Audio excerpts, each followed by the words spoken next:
Nag-init ang usapan ng magbitaw ng pahayag si Senador Bato de la Rosa tungkol sa umano'y pananahimik ng ilang grupo matapos ang inilantad na expose ni dating Ako Bicol Representative Zoldico. Ayon kay de la Rosa, tila walang reaksyon ang ibang sektor kahit na mabigat ang mga akusasyon na ibinabato. Dahil dito, naglabas naman ng buwelta si Senador Kiko Pangilinan upang ipaliwanag na hindi ibig sabihin ng katahimikan ay kawalan ng aksyon. Sa kanyang pahayag, sinabi ni Pangilinan na responsibilidad nila ang tiyaking hindi basta-basta ang ingay na kanilang ibinubuga.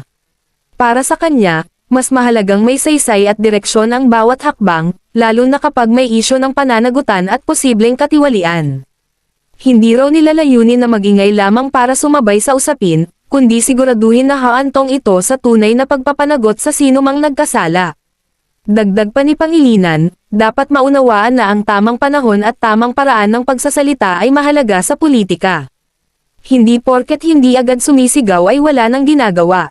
Sa likod ng katahimikan, aniya, may masusing pag-aaral, pagsusuri ng ebidensya, at paghahanda ng mga hakbang na magbibigay ng konkretong resulta.